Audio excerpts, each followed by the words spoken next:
Convention बघणार आहोत. पॉलिटीचे questions होते. Question number 51 to 60. चला वेळ वाया न घालता पहिला क्वेश्चन बघूया.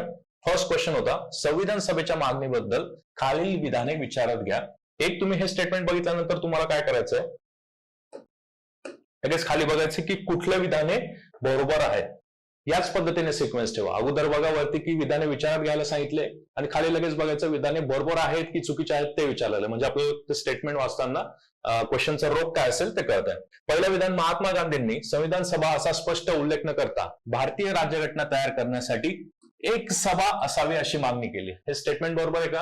हो, अगदी बरोबर आहे. त्यांनी प्रॉपरली संविधान, बघा बऱ्याच वेळेस क्वेश्चन विचारला जाऊ शकतो की महात्मा गांधींनी संविधान सभा असा उल्लेख केला होता की नाही, तर त्यांनी संविधान सभा असा प्रॉपर उल्लेख न करता केवळ एक सभा असावी अशी मागणी केलेली होती. त्याच्यामुळे फर्स्ट स्टेटमेंट काय आहे तुमचं, बरोबर आहे. त्यानंतर बघा दुसरं स्टेटमेंट काय, 1924 मध्ये नॅशनल कन्व्हेन्शनने राष्ट्रकुल भारत विधेयक कॉमनवेल्थ ऑफ इंडिया बिलचा मसुदा प्रथम तयार केला होता, ज्यात 7 मूलभूत हक्कांच्या मागण्या मांडण्यात गेल्या होत्या. हे स्टेटमेंट बरोबर आहे का? हो, अगदी बरोबर आहे. नॅशनल कन्व्हेन्शन, कोण होता अध्यक्ष नॅशनल कन्व्हेन्शनचं? तेज बहादूर सप्रू होते. नॅशनल कन्व्हेन्शनने हे कॉमनवेल्थ ऑफ इंडिया बिल सादर केलं होतं, राष्ट्रकुल भारत विधेयक. तर त्याबरोबर अजून कोण मेंबर होते ज्यांनी हे राष्ट्रकुल विधेयक सादर करण्यात मदत केली होती? अॅनी बेझंट आणि रामनिवास शास्त्री हे देखील त्याचे मेंबर होते. आणि हे विधेयक कॉमनवेल्थ ऑफ इंडिया विधेयक नंतर 1925 मध्ये जॉर्ज लायन्सबरी यांनी इंग्लंडच्या हाऊस ऑफ कॉमन्स मध्ये सादर केले होते, ज्यात 7 मूलभूत अधिकारांच्या देखील मागण्या करण्यात आलेल्या होत्या. त्यामुळे हे दुसरं स्टेटमेंट देखील काय आहे, बरोबर आहे. त्यानंतर तिसरं बघा, एम एन रॉय यांनी 1936, बघा ज्यावेळेस क्वेश्चन मध्ये किंवा दिलेल्या स्टेटमेंट मध्ये आकडे दिलेले असतात त्या आकड्यांवर थोडा फोकस करायचा. बऱ्याचदा क्वेश्चन पॅटर्न असा यायला लागला की आकड्यांमध्ये फेरफार केलेले असते. 1936 मध्ये भारतीय राज्यघटना तयार करण्यासाठी संविधान सभेची मागणी प्रभावीपणे सर्वप्रथम मांडली होती का? हे पार्शियल बरोबर स्टेटमेंट आहे. एम एन रॉय यांनी मागणी केलेली होती, सर्वप्रथम केली होती का? येस. पण 1936 मध्ये न करता त्यांनी ती मागणी कधी केली होती? 1934 मध्ये. आता तुम्हाला वाटेल की इतकं डीप ते विचारू शकतात का? येस. ज्यावेळेस ही सर्वप्रथम मांडणी होती, सर्वप्रथम मागणी केलेली होती, त्यामुळे तुम्हाला ते इयर माहित असणं गरजेचं आहे. त्यामुळे 1936 न होता 1934 ते इयर होतं. तिसरं स्टेटमेंट काय आहे? चुकीचं आहे. त्यानंतर सी राजगोपालाचारी यांनी प्रौढ मताधिकारावर आधारित संविधान सभा असावी किंवा स्थापन करावी अशी मागणी ठामपणे मांडली होती आणि इंग्रजांनी हे ऑगस्ट 1940 मध्ये तत्वतः मान्य केले होते. ऑगस्ट ऑक्टोबर मान्य केलं होतं का हे? येस. त्यामुळे हे स्टेटमेंट देखील काय आहे, तुमचं बरोबर आहे. म्हणून स्टेटमेंट बरोबर कुठले कुठले? अ, ब आणि ड. क स्टेटमेंट काय आहे तुमचं? चुकीचं आहे. त्याच्यामुळे अ, ब आणि ड. आन्सर काय असेल तुमचं? 2. ओके, आला क्वेश्चन लक्षात? डिटेल बघा. ज्यावेळेस संविधान सभेबद्दल बऱ्याचशा गोष्टी विचारल्या जातात, किती स्ट्रेंथ होती, कुठल्या प्रांतातनं किती सदस्य निवडून आलेले होते वगैरे, ते बरेच क्वेश्चन आहेत यावर. माझं जे पुस्तक आहे भारतीय संविधान आणि प्रशासन, यात मी डिटेल माहिती दिलेली, पीडीएफ ती तुम्हाला फॉर एक्झाम्पल, फॉर सॅम्पल म्हणून टेलिग्राम चॅनलवर अवेलेबल आहेच. ती बघा, त्यातनं हे सगळा डेटा तुम्हाला मिळेल. चला वेळ वाया न घालता पुढचा क्वेश्चन बघूयात. खालील तरतुदी 26 नोव्हेंबर रोजी अंमलात आल्या. खालीलपैकी कोणत्या तरतुदी 26 नोव्हेंबर, म्हणजे 26 नोव्हेंबर 1949 ला काय भारतीय संविधान लागू झालेलं, बरोबर? संविधान लागू करण्याच्या दिवशी 26 नोव्हेंबर 1900. आणि बाकी तरतुदी कधी लागू करण्यात आल्या? 26 जानेवारी 1950. ओके.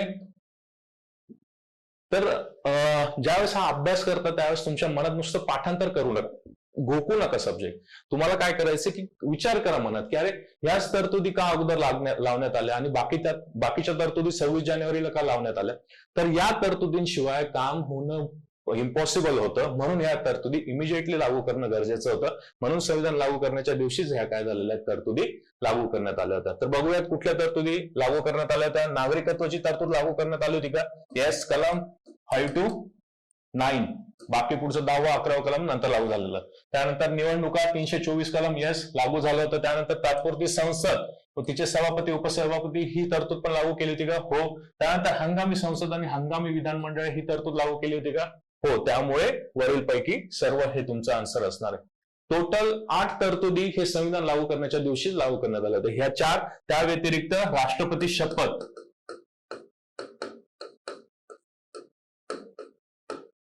त्यानंतर आकस्मिक परिस्थितीमध्ये राष्ट्रपतींचे अधिकार,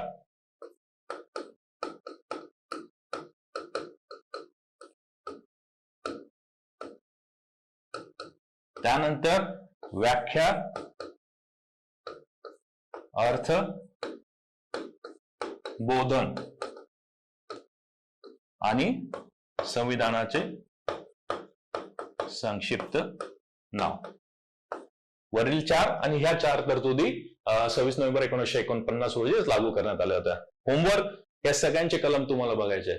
सगळं इथे सांगितलं तर तुम्ही पूर्णपणे ब्लँक व्हाल. ज्यावेळेस तुम्हाला थोडा मी होमवर्क देईल तर थोडंसं तुम्ही त्या पॉईंटमध्ये अजून डीपली बघाल तर तुमचा क्वेश्चन पूर्णपणे तयार होईल. त्याच्यामुळे होमवर्क काय, ह्या ज्या 8 तरतुदी यांच्याशी संबंधित जे काही कलम आहेत ते तुम्हाला बघायचे आणि तुमच्या क्वेश्चन पेपरमध्ये जिथे तुम्ही नोट्स काढले असेल तिथे लिहून ठेवायचे. त्यामुळे आन्सर काय याचा 52/4. नेक्स्ट क्वेश्चन बघूया. खालीलपैकी कोणाबद्दल डॉक्टर बाबासाहेब आंबेडकर यांनी पुढील गौरवोद्गार काढले होते? एखाद्या विषयाचा चिवटपणे आणि अथक प्रयासाने पाठपुरावा करणारी स्त्री. याचं इंग्लिशमध्ये खूप फेमस स्टेटमेंट आहे. Here is the woman who has be in her bond. Okay, हे स्टेटमेंट आहे, डॉक्टर बाबासाहेब आंबेडकरांनी केलेलं स्टेटमेंट होतं. हा क्वेश्चन फार महत्वाचा आहे कारण की बघा, फक्त संविधान सभेत एकूण स्त्री सदस्य किती होत्या? फक्त 15 स्त्री सदस्य होत्या. त्याच्यामुळे त्यांच्याबद्दल सगळी माहिती तुम्हाला गोळा करायची आहे. आलं लक्षात? सगळी माहिती. फॉर एक्झाम्पल बघा, आता हे स्टेटमेंट तुम्ही लिहून घ्या हवं असेल तर.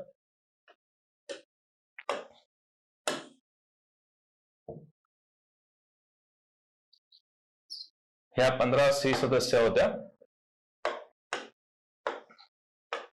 ओके, दक्ष निवेलुदन, हंसा मेहता, अमू स्वामीनाथन, मालती चौधरी, पूर्णिमा बॅनर्जी, राजकुमारी अमृत कौर, विजयलक्ष्मी पंडित, दुर्गाबाई देशमुख, लीला रॉय, सुचेता कृपलानी, सरोजिनी नायडू, बेगम एजाज रसूल, कमला चौधरी, रेणुका रे आणि अॅनी मास्करीन. ह्या 15 स्त्री सदस्य होत्या. इतक्या मोठ्या संविधान सभेमध्ये केवळ 15 स्त्री सदस्य होत्या. त्याच्यामुळे यांची सगळी माहिती तुम्हाला जाणून घ्यायची किंवा मिळवायची. बुकमध्ये तर दिलेलेच आहे, त्या व्यतिरिक्त अजून जर तुम्हाला मिळाली तर ती देखील गोळा करायची. क्वेश्चन्स कसे विचारतील की कुठल्या प्रांतातनं त्या निवडून आलेल्या किंवा कुठल्या प्रांतातनं त्यांना नॉमिनेट केलं गेलं संविधान सभेवर. ठीक आहे, तो प्रांत विचारला जाईल. त्यानंतर पुढे काय, त्यांचं कुठल्या, आता संविधान तयार करण्यासाठी ज्या समित्या होत्या 8 मेजर आणि बाकीच्या 14 मायनर समित्या होत्या, त्या समित्यांपैकी कुठल्या समितीच्या सदस्य होत्या का, अध्यक्ष होत्या का, त्यांचे काही फेमस स्टेटमेंट होते का, त्यांनी जे काही सजेस्ट केलेलं की काही गोष्टी सुधारणा सुचवलेल्या होत्या त्या मसुदा समितीने ऍक्सेप्ट केलेल्या का, आणि अशा महत्वाच्या सुधारणा काय होत्या ते देखील तुम्हाला करायचंय. आलं लक्षात? तर ह्या 15 स्त्री सदस्य कुठल्या प्रांतातून आलेले आहेत, त्यांचे रिकमेंडेशन, हे सगळ्या गोष्टी काय करायच्या आहेत तुम्हाला लक्षात ठेवायचं. क्वेश्चन काय चाललेला आहे, कोणाबद्दल डॉक्टर आंबेडकरांनी हे स्टेटमेंट केलेलं? तर याचा आन्सर आहे दुर्गाबाई देशमुख. दुर्गाबाई देशमुख यांच्याबद्दल हे स्टेटमेंट डॉक्टर बाबासाहेब आंबेडकरांनी केलं. दुर्गाबाई देशमुख कुठल्या, जरी तुम्हाला वाटत असेल की महाराष्ट्रीयन नाव वाटत असेल, एमपी आणि महाराष्ट्रामधलं नाव वाटत असेल, पण दुर्गाबाई देशमुख मद्रास या प्रांतातनं निवडून आलेल्या होत्या. आलं लक्षात? त्यांनी काय काय सजेशन केलेलं? दुर्गाबाई देशमुख ह्या स्ट्रॉंग सेंटर म्हणजे प्रबळ केंद्र याच्या फेवरमध्ये होत्या. त्याच्यामुळे त्यांनी बरेचसे सजेशन केले होते, जसं की त्यांनी सांगितलेलं की राष्ट्रपतीद्वारे राज्यपालाची नियुक्ती करण्यात यावी, त्यासाठी निवडणूक घेण्यात येऊ नये, राष्ट्रपतींद्वारेच त्यांना अधिकार देण्यात यावे. त्याचबरोबर राष्ट्रपती ज्यावेळेस राज्यपालांची नेमणूक करतील त्यावेळेस त्यात राजकारण केलं जाऊ नये, त्यांनी केंद्राच्या राजकारण आणि राज्याच्या राजकारणापासून अलिप्त राहावं, असं देखील त्यांनी सुधारणा सुचवलेली होती. त्याचबरोबर त्यांनी न्यायव्यवस्थेबाबत देखील 2 सुधारणा सुचवल्या होत्या. न्यायव्यवस्थेबाबत त्यांनी काय सांगितलेलं? सगळ्यात अगोदर की जे भारतीय सुप्रीम कोर्ट किंवा हायकोर्ट असतील तर सुप्रीम कोर्ट हायकोर्ट मधले जे न्यायाधीश असतील ते भारतीयच असायला हवेत. ही प्रोव्हिजन, ही जी त्यांनी सुधारणा सुचवलेली, हे अगोदर राज्यघटनेत समाविष्ट नव्हती. ज्यावेळेस त्यांनी ही मसुदा समितीला ही सूचना दिली त्यानंतर ही सुधारणा त्यात समाविष्ट करण्यात आली होती. त्याचबरोबर त्यांनी सांगितलेलं की कलम 32 ची ज्यावेळेस मसुदा समितीमध्ये चर्चा चालू होती त्यावेळेस त्यांनी सांगितलेलं की कलम 226 अंतर्गत जर एखाद्या उच्च न्यायालयाने एखाद्या व्यक्तीने सादर केलेलं रिट किंवा याचिका जर फेटाळलेली असेल तर तीच याचिका ती व्यक्ती सुप्रीम कोर्टमध्ये देखील, सर्वोच्च न्यायालयात देखील सादर करू शकते, असं देखील त्यांनी सांगितलेलं आणि ते देखील काय केलेलं होतं, ऍक्सेप्ट करण्यात आलेलं होतं. आलं लक्षात? आणीबाणीच्या परिस्थितीमध्ये सर्व आर्थिक अधिकार हे राष्ट्रपतींना असावेत, अशी देखील त्यांची एक सुधारणा होती. त्याचबरोबर राजभाषेविषयी देखील त्यांची एक महत्वाची सुधारणा त्यांनी सुचवलेली होती की संस्कृत प्रभावित हिंदी ऐवजी राष्ट्रभाषा आपली ही हिंदुस्थानी हिंदी ही असावी. हे फार महत्वाचं स्टेटमेंट आहे. संस्कृत प्रभावित हिंदी ऐवजी हिंदुस्थानी हिंदी ही आपली राष्ट्रभाषा असावी असं त्यांनी सुचवलेलं होतं. चित्रपट प्रदर्शनासंबंधीचे सर्व अधिकार हे केंद्रालाच असावेत असं देखील त्यांनी सुचवलं होतं. आणि त्याचबरोबर व्यक्तिहितापेक्षा राष्ट्रहिताला जास्तीत जास्त प्राधान्य देण्यात यावं हे देखील त्यांचं एक महत्वाचं स्टेटमेंट होतं. बघा इथे वेळ आपल्याला कमी आहे, त्याच्यामुळे फक्त मी दुर्गाबाई देशमुख यांच्याबद्दलच सांगितलं. याच पद्धतीने अजून बाकी व्यक्तींबद्दल देखील बाकी महिला सदस्यांबद्दल देखील तुम्हाला माहिती गोळा करायची. दुर्गाबाई देशमुख कुठल्या समितीच्या सदस्य होत्या? ज्या 8 मेजर समिती होत्या त्यांच्यापैकी सुकाणू समितीच्या स्टिअरिंग कमिटीच्या देखील त्या काय होत्या? सदस्य होत्या. त्याचबरोबर मसुदा समिती जी होती, मसुदा समितीमध्ये एक अध्यक्षीय मंडळ होतं. त्या अध्यक्षीय मंडळामध्ये दुर्गाबाई देशमुख ह्या केवळ एक महिला सदस्य होत्या, बाकी एकही महिला सदस्य नव्हत्या. ते देखील तुम्हाला लक्षात ठेवायचं. आलं लक्षात? त्याच्यामुळे या 53 क्वेश्चनचा आन्सर काय? Durgabai Deshmukh. Answer number 4. Next question बघूया. 26 बघा आता त्याचमुळे हा जो पहिला पेपर आहे काय केलेलं? बॅलन्स पेपर ठेवण्यासाठी पहिल्या पेपरमध्ये फक्त स्ट्रेट फॉरवर्ड जास्तीत जास्त स्ट्रेट फॉरवर्ड क्वेश्चन केले. सेकंड टेस्ट पासून तुमचे अनालिटिकल क्वेश्चन मी जास्तीत जास्त असणार आहे. म्हणजे एक टेस्ट तुमची थोडीशी इझी आणि एक टेस्ट कम्प्लिटली हार्ड असणार आहे. याच पॅटर्नने आपण पुढे फॉलो करतो. 8 मुख्य समित्यांपैकी सर्वात समिती सर्वप्रथम स्थापन करण्यात आली. कुठली समिती सर्वप्रथम स्थापन करण्यात आली? आता बघा विद्यार्थ्यांना काय माहिती असतं की 8 समित्या होत्या, 14 22 समित्या होत्या, 8 मेजर समित्या आणि ज्या बाकी होत्या त्या 14 मायनर किंवा उपसमित्या आपण त्यांना म्हणू शकतो की इतक्या समित्या होत्या. तेवढं माहिती असतं. त्यांचे अध्यक्ष कोण आहेत ते माहिती असतं. पण आता थोडंसं डेप्थनेस आयोगाने वाढवलेली असल्यामुळे आपल्याला काय करायचं? क्वेश्चन अधिक डीप मध्ये बघायचे. त्याचा जो डेटा आपल्याकडे तो अधिक डीप मध्ये बघायचा. तर सर्वप्रथम कुठली समिती स्थापन केली होती? कामकाज प्रक्रिया नियम समिती. ओके, कामकाज प्रक्रिया नियम समिती स्थापन करण्यात आली होती. Rules of procedure committee. कोण होता अध्यक्ष याचं? डॉक्टर राजेंद्र प्रसाद. डॉक्टर राजेंद्र प्रसाद. कधी स्थापन करण्यात आली होती ही समिती? 11 डिसेंबर 1946. बघा लक्षात ठेवा, मी तुम्हाला बऱ्याचदा सांगितलंय की जे पहिले आणि शेवटचे असतं त्या गोष्टी लक्षात ठेवायचा प्रयत्न करायचा. सर्वात अगोदर स्थापन केलेली समिती आपल्याला माहिती आहे. मग सर्वात नंतर ह्या ज्या 8 मेजर कमिटी होत्या याच्यापैकी सर्वात नंतर कुठली समिती स्थापन केली होती? तर मसुदा समिती स्थापन झाली होती. कधी झाली होती ती? 29 ऑगस्ट 1947 ला. सर्वात अगोदर तुमची कामकाज प्रक्रिया नियम समिती, सर्वात शेवटची ज्या 8 मेजर समिती त्यांच्यापैकी सांगतोय मसुदा समिती 29 ऑगस्ट 1947 ला. अध्यक्ष कोण होतं? डॉक्टर बाबासाहेब आंबेडकर. ओके, त्यानंतर कुठल्या समितीमध्ये सर्वात जास्त सदस्य होते? तर एक समिती होती बघा मूलभूत अधिकार, अल्पसंख्याक, आदिवासी आणि अंतर्भूत न केलेली क्षेत्र याबद्दलची जी समिती होती ज्याचे सरदार वल्लभभाई पटेल अध्यक्ष होते. त्या समितीचं कोण होतं? त्याच समितीत सगळ्यात जास्त किती सदस्य होते? 68 सदस्य होते. लक्षात ठेवा, या पद्धतीचे क्वेश्चन आता तुम्हाला विचारले जाते.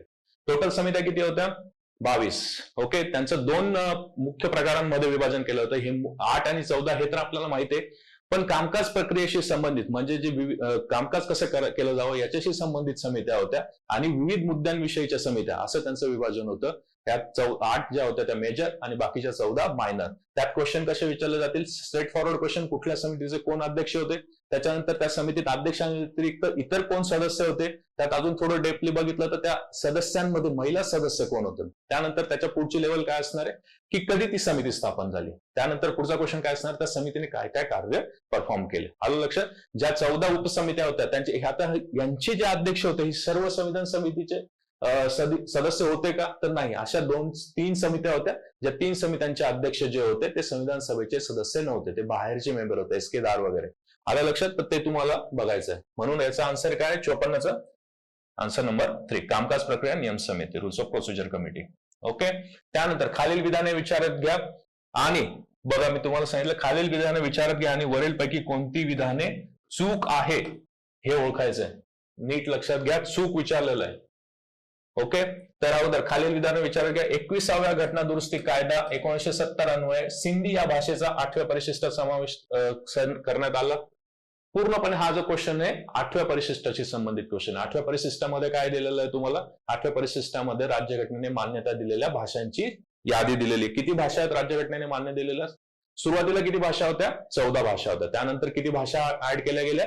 8 भाषा ऍड केल्या गेल्या. म्हणजे आता टोटल भाषा किती झाल्या? 22. मग त्याच्याशी संबंधित घटना दुरुस्ती कुठल्या कुठल्या?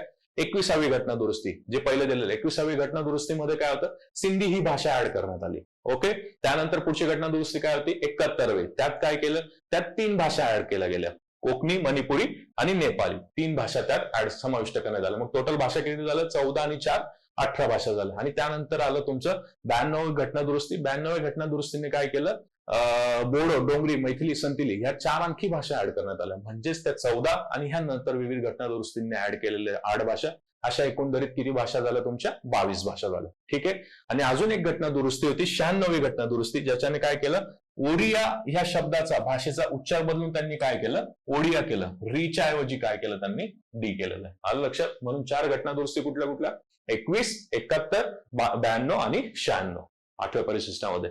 तर बघा स्टेटमेंट, ही 21व्या घटना दुरुस्तीने सिंधीचा समावेश करण्यात आला का, येस, एक्झॅक्टली बरोबर आहे. 71व्या घटना दुरुस्तीने बोडो, डोंगरी, मैथिली, संतालीचा समावेश करण्यात आला का, नाही. 21व्याने काय केलं, कोकणी, मणिपुरी, नेपाळीचा करण्यात आला.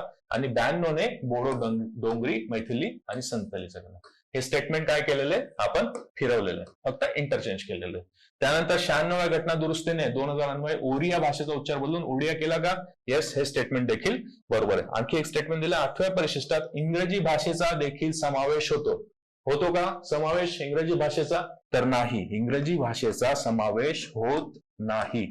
लक्षात घ्या, जरी काही नॉर्थ ईस्टर्न स्टेटची इंग्लिश ही राज्यभाषा असेल, जसं मिझोराम वगैरेचं, तरी देखील या राज्यघटनेने ज्या भाषांना अनुमती दिलेली आहे, समाविष्ट केलेल्या 8व्या परिशिष्टामध्ये, त्यात इंग्रजी भाषेचा समावेश होत नाही.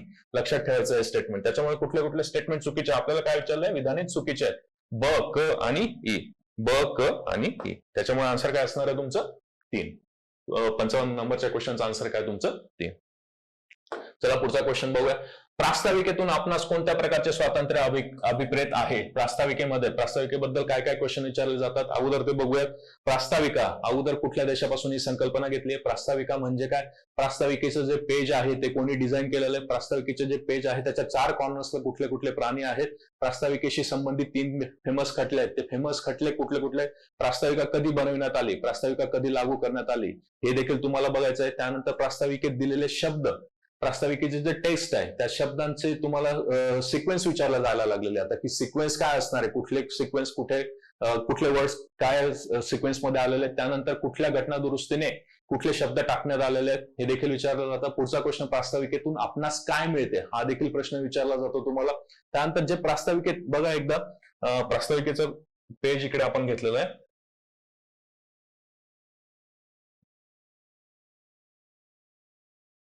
ही जी शब्दांची सिक्वेन्स आहे, सार्वभौम, समाजवादी, धर्मनिरपेक्ष, लोकशाही, गणराज्य, त्यानंतर हे शब्द अगोदरपासून होते का, त्यानंतर ते शब्द कधी कधी कुठल्या कुठल्या घटना दुरुस्तीने ऍड करण्यात आले, शब्दांचा अर्थ काय असेल हे देखील विचारलं जातं. आलं लक्षात. त्याच्यानंतर क्वेश्चन, घटना दुरुस्ती कितवी होती, त्यानंतर प्रास्ताविका हा राज्यघटनेचा भाग आहे का, त्याच्याशी संबंधित 4 हे जे होते फेमस खटले होते, ते फेमस खटले, LIC खटला, बेरोबेरी युनियन खटला, हे देखील तुम्हाला बघायचंय. आणि त्यानंतर प्रास्ताविकेबद्दल तज्ञांनी व्यक्त केलेली मते. बघा, हा क्वेश्चन बऱ्याचदा विचारतो. एका साईडला तुम्हाला दिलेले असतील फेमस पॉलिटिकल थिंकर्स किंवा तज्ञ दिलेले असतील, त्यांनी प्रास्ताविकेबद्दल काय म्हटलेलं आहे ते दुसऱ्या साईडला दिलेलं आहे. आलं लक्षात. तर ते देखील क्वेश्चन विचारतील. आणि हे जे सर्व शब्द मेन्शन केलेले, जे मी हायलाइट केलेले, सार्वभौम, समाजवाद, धर्मनिरपेक्ष, लोकशाही, गणराज्य, न्याय, त्यानंतर स्वातंत्र्य, समानता, एकता, राष्ट्राची एकता, एकात्मता, व्यक्तीची प्रतिष्ठा, याबद्दल डिटेल तुम्हाला करायचं. ह्या शब्दांचा अर्थ काय, आपण ती प्रोव्हिजन का ऍड केलेली, अनालिटिकल क्वेश्चन्स मध्ये हे जातात. त्यानंतर कधी आपण हे संविधान स्वीकृत केलं याची तारीख देखील आपल्याला दिलेली आहे. तर त्यांनी क्वेश्चन काय विचारलंय, कोणत्या प्रकारचे स्वातंत्र्य अभिप्रेत आहे. बघा इथे दिलेलं आहे आपल्याला, विचार, अभिव्यक्ती, विश्वास, श्रद्धा आणि उपासना यांचे स्वातंत्र्य म्हणजे लिबर्टी. आलं लक्षात. तर याचा आन्सर विचार, अभिव्यक्ती, विश्वास, श्रद्धा, उपासना यांचे स्वातंत्र्य. म्हणून 56 नंबर क्वेश्चनचं आन्सर काय आहे तुमचं, 2 नंबरचं. आलं लक्षात. तर इतके डिटेल क्वेश्चन्स तुम्हाला प्रिपेअर करायचे आहेत. पुढचा क्वेश्चन बघूयात. योग्य जोड्या लावा. हा थोडासा वेगळ्या धाटणीचा क्वेश्चन आहे. सिद्धांत आणि नीतिवचन, सिद्धांत आणि नीतिवचन याबद्दलचा क्वेश्चन आहे.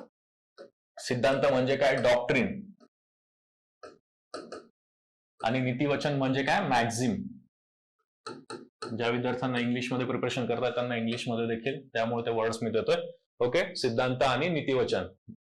एक मी चॅप्टर पुस्तकात टाकलेलं आहे, कॉन्स्टिट्युशनल इंटरप्रिटेशन म्हणजे काय, संविधानाचं निर्वचन करणे. निर्वचन करणे म्हणजे काय, ज्या संविधानातल्या तरतुदी आहे त्या जर लावण्यात, त्यांचा अर्थ लावण्यात जर अडचणी आलं तर आपल्याला कोणाकडे दाद मागता येते, सर्वोच्च न्यायालयाकडे. मग सर्वोच्च न्यायालय काय करतं, विविध त्यांनी नीतिवचनं दिलेले, विविध डॉक्टराईन्स थेरीज दिलेल्या आहेत, त्या डॉक्टराईन्स थेरीजचा काय करतं, ते आधार घेतं आणि जर एखादा खटला त्यांच्या समोर आला तर ते ह्या डॉक्टराईन्सचा, ह्या सिद्धांतांचा ते वापर करून काय करतात, त्यांचा अर्थ लावत असतात, त्याबाबत निर्णय देत असतात. आलं लक्षात? त्यामुळे सुप्रीम कोर्टद्वारे आणि काही वेळेस हायकोर्टद्वारे त्याचा युज केला जातो. तर कुठले कुठले सिद्धांत दिलेले आहेत, आभासी विधिविधानाचा सिद्धांत, आणि त्यांनी सांगितलंय कुठलं मॅक्सिम. आता बघा, हे क्वेश्चन मेन्सला पण विचारला जातात. मॅक्झिम म्हणजे काय, नीतिवचन. काही लॅटिन असतात, काही मेक्सिकन असतात, त्या मॅक्झिम्स वरनं आपण ही थेरी घेतलेली असते. तर आभासी विधिविधानाचा सिद्धांत, याला अजून काय म्हटलं जातं, doctrine of colourable legislation. Okay, doctrine of colourable legislation. तर ते कुठल्या सिद्धांतावरनं, नीतिवचनावरनं घेतलंय, हे बरोबर आहे त्यांचं कॉन्डो. ते वाचायला पण आपल्याला बरंचसं अवघड असतं, पण एक काम करायचं, याच्यातले जे महत्वाचे वर्ड्स आहेत ते तुम्हाला लक्षात ठेवायचे. आता बघा, कलरेबल जर लक्षात ठेवलं तुम्ही, लिक्विड कलर या पद्धतीने मी लक्षात ठेवलं, लिक्विड कलर, त्यामुळे हे लक्षात ठेवलं. त्यानंतर आवश्यकतेचा सिद्धांत म्हणजे डॉक्ट्रिन ऑफ नेसेसिटी. त्यानंतर सॅलस पॉप्युलस सुप्रीमो लेक्स असतो. एक तुम्ही काहीतरी कोड बनवा, माझे कोड मी ते सांगणार नाही, तुमचे स्वतःचे कोड बनवा, म्हणजे तुम्हाला ते लक्षात ठेवायला सोपं जाईल. त्यानंतर हा झाला तुमचा डॉक्ट्रिन ऑफ नेसेसिटी. त्यानंतर स्टेअर डिसिसीसचा सिद्धांत, त्यात वर्ड मध्येच आहे, त्याच्यामुळे तो काही प्रॉब्लेम आला नसेल. आणि कायद्याचे राज्य, कायदा, ले प्रिन्सिपल किंवा लिगल, हे त्याच्यावरनं तुम्ही अर्थ आरामात ती जोड लावू शकतो. म्हणून आन्सर काय, 1 2 3 4. क्वेश्चन नंबर 57चं 1 2 3 4 आन्सर असणार आहे 3. थोडंसं शॉर्ट मध्ये मी याबद्दल सांगतो की ह्या डॉक्ट्रिन्स आहे याचा अर्थ काय होतो. डॉक्ट्रिन ऑफ कलरेबल लेजिस्लेशन, आभासी विधिविधानाचा सिद्धांत.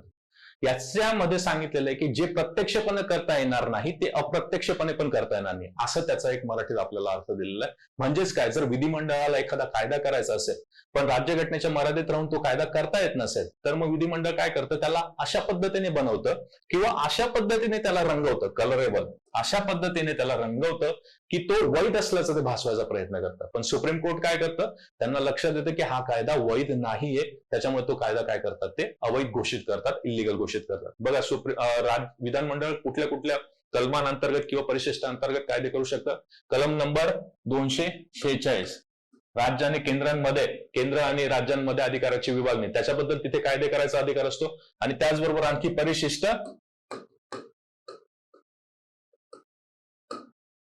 या अंतर्गत देखील कायदे करू शकतात. तर हे कलम नंबर 246 आणि परिशिष्ट 7च्या अंतर्गत जे कायदे करायचा अधिकार असतो त्यावेळेस काय येतात, त्यांच्या मर्यादा असतात. पण त्यांना काय करायचं असतं, विधिमंडळाला एखादं त्यांचं पर्पज साध्य करायचं असतं. त्यामुळे ते काय करतात, त्या कायद्याला किंवा त्या प्राधिकरणाला या पद्धतीने रंगवतात की ते लिगल असल्याचं भासवतात. पण सुप्रीम कोर्ट काय करतं, आभासी विधिविधानाचा सिद्धांत वापरून तो कायदा काय करतं, खारिज करतं किंवा तो इलिगल आहे असं डिक्लेअर करतं. त्यानंतर आवश्यकतेचा सिद्धांत, नेसेसिटी शब्दच फार महत्वाचा आहे. आवश्यकता, जर गरज भासली तर सार्वजनिक प्राधिकरणाने एखाद्या व्यक्तीवर अत्याचार केला असेल, पण कधी जर लार्ज पर्स्पेक्ट त्यांनी कन्सिडर केलं असेल, म्हणजे काय, सार्वजनिक हित कन्सिडर करून जर एखाद्या व्यक्तीवर किंवा एखाद्या संस्थेवर अत्याचार होत असेल आणि तो अत्याचार जे सार्वजनिक हित आहे ते जास्त मोठं आहे की तो अत्याचार मोठा आहे, या दोघं बाबतीत कंपॅरिझन करून जर त्या सुप्रीम कोर्टला वाटलं की हा अत्याचार जो होता हा फार कमी होता, सार्वजनिक हित याला प्राधान्य देणं हे फार गरजेचं होतं, त्यावेळेस काय करू शकतं, सुप्रीम कोर्ट याचा वापर करून त्या सार्वजनिक प्राधिकाऱ्यांना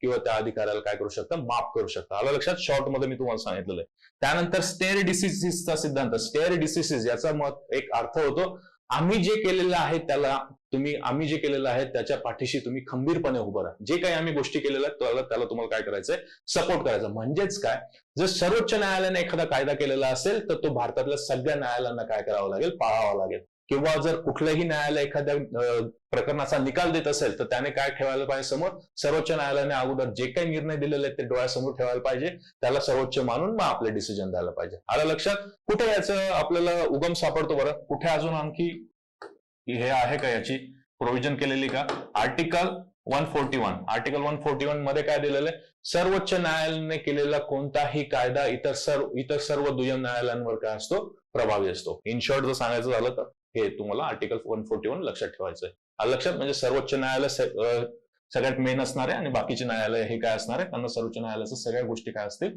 फॉलो करायच्या असतील. त्यानंतर कायद्याचे रूल्स ऑफ लॉ.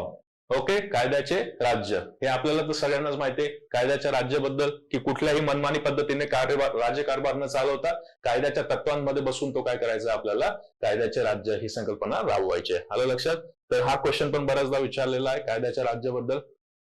न्याय व्यवस्थेचा प्रशासकीय बाबींवरचा उगम किंवा प्रशासकीय बाबींवरच्या कृतींवरचं नियंत्रण कुठल्या प्रिन्सिपलने किंवा कुठल्या सिद्धांताने हे होतं, अधोरेखित होतं, तर कायद्याचे राज्य या सिद्धांताने अधोरेखित होतं.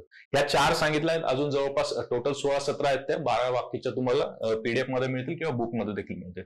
चला पुढचा क्वेश्चन बघूया. जनहित याचिका म्हणजे PI, पब्लिक इंटरेस्ट लिटिगेशन बद्दल खालील विधाने विचारात घ्या आणि नंतर बघा कोणती विधाने बरोबर आहेत. बरोबर विधाने विचारलेले आहेत. आलं लक्षात? तर मग आता जनहित याचिका वर्ड्स मध्येच आहे. जनहित याचिका, पब्लिक इंटरेस्ट, हे एक अगोदर पब्लिक इंटरेस्ट आणि लिटिगेशन म्हणजे काय, याचिका. पब्लिक इंटरेस्ट ज्यावेळेस एखाद्या लार्ज स्केलवर जर आपण बघितलं तर पब्लिक इंटरेस्ट म्हणजे जनहितासाठी जर एखाद्याने याचिका सादर केलेली असेल तर त्याला काय म्हटलं जातं, जनहित याचिका म्हटलं जातं. कुठून ही संकल्पना घेतली? बघा पहिलं स्टेटमेंट, जनहित याचिका ही संकल्पना अमेरिकन न्यायशास्त्रातून घेतलेली आहे का? हो, येस, हे बरोबर आहे. त्यानंतर ही संकल्पना ऍक्टिव्ह पॉप्युलिस या रोमन पेनल लॉ या तत्वावर आधारित आहे का? येस, हे स्टेटमेंट देखील बरोबर आहे. ऍक्टिव्ह पॉप्युलिस्ट म्हणजे काय, जास्तीत जास्त जनतेचं पाठिंबा असणं, समर्थन असणं. त्यानंतर जनहित याचिकेच्या संकल्पने लोकस स्टँडी तत्व सौम्य झालेलं आहे. तत्व सौम्य झालंय. लोकस स्टँडी म्हणजे काय? लोकस स्टँडी म्हणजे ज्या व्यक्तीच्या अधिकारांवर गदा आलेले, ज्या व्यक्तीवर अत्याचार झालेले, केवळ तीच व्यक्ती न्यायालयात दाद मागू शकते. पण आता जनहित याचिकेमध्ये असं आहे का? नाही. जनहित याचिकेमध्ये काय होतं, तीच व्यक्ती किंवा त्या व्यक्तीच्या वतीने इतर व्यक्ती किंवा यांचा काही संबंध नसताना थर्ड पार्टी देखील याचिका सादर करू शकते. आलं लक्षात? तर जनहित याचिकेचं हे मग त्यामुळे लोकस स्टँडी हे तत्व सौम्य झालेलं काही आहे, कोणीही सादर करू शकतं जनहित याचिका. त्यानंतर न्यायालयांच्या इपिस्तोलरी अधिक्षेत्रात जनहित याचिकांचा समावेश होतो का? इपिस्तोलरी म्हणजे काय, ते शब्दशः अर्थ जर बघितला, एपिस्टोलरी म्हणजे अत्याचारित व्यक्तीने लिहिलेल्या पत्रावर काम करणं. बरोबर? अत्याचारित व्यक्ती किंवा अत्याचारित व्यक्तीच्या वतीने लिहिलेल्या पत्रावर, हा पत्र शब्द देखील महत्वाचा आहे, लिहिलेल्या पत्रावर काम करणं म्हणजे एपिस्टोलरी अधिकार क्षेत्र. तर ठीक आहे, बरोबर आहे ते. येस, अत्याचारित व्यक्ती म्हणजे काय, ज्याचं जनहित, ज्या व्यक्तीवर अधिकारांचं उल्लंघन झालंय ज्या व्यक्तीचं, त्याच्या वतीने किंवा ती व्यक्ती स्वतः हे याचिका सादर करू शकते. म्हणून हे स्टेटमेंट बरोबर आहे का? येस, हे स्टेटमेंट देखील बरोबर आहे. म्हणून विधान विचार घेतल्यानंतर आन्सर काय असायला हवं, वरीलपैकी सर्व. आलं लक्षात? जनहित याचिकेबद्दल माहिती मिळाली. कुठे उगम झाला? 1979 मध्ये एक केस होती हुसेन आरा खातून. तुम्हाला ऐकलं असेल तुम्ही, हुसेन आरा खातून.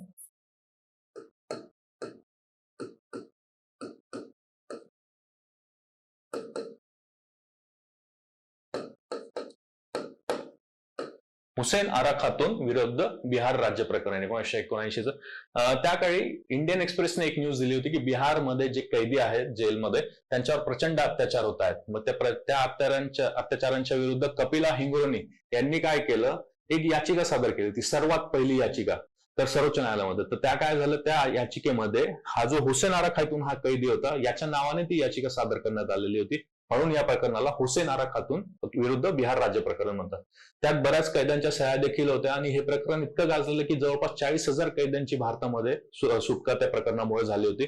आणि त्यांच्या वतीने कपिला हिंगोरोनी यांनी ही जनहित याचिका सादर केल्यामुळे त्यांना जनहित याचिकेची माता, मदर ऑफ PIL असं देखील म्हटलं जातं. PN भगवती त्यावेळेसचे न्यायाधीश होते. त्या न्यायाधीशांच्या खंडपीठासमोर या केसची सुनावणी झाली होती.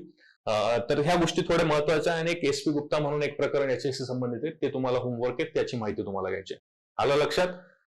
तर जनहित याचिकेमुळे लोकस स्टँडी झालाय. सर्व स्टेटमेंट काय बरोबर आपण हे क्वेश्चन मध्ये बघितलेलं आहे. पुढचा क्वेश्चन बघूया. 59 क्वेश्चन नंबर. सरकारी आयोगाने राष्ट्रपती राजवटीशी संबंधित केलेल्या खालील शिफारशी विचारात घ्या. राष्ट्रपती राजवटीशी संबंधित कुठले 2 फेमस आयोग आहेत? एक सरकारी आयोग आहे आणि दुसरा कुठला आहे? पुंछे आयोग आहे. ओके, आलं लक्षात? तर पहिल्या आपल्या सरकारी आयोगाबद्दल विधाने बरोबर आहेत असं विचारलेलं आहे. सरकारी आयोगाबद्दलचे विधाने विचारात घ्या.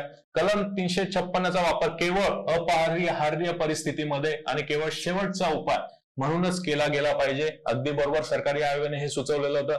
राष्ट्रपती राजवट अंमलात आणण्यापूर्वी सर्व पर्यायी शक्यता पडताळून पाहाव्यात हे देखील सुचवलेलं होतं का सरकार आयोगाने? येस. शक्य असेल तेव्हा केंद्राने कलम 356 लादण्यापूर्वी राज्य सरकारला तसा इशारा दिला पाहिजे, हे स्टेटमेंट दिलेलं होतं का?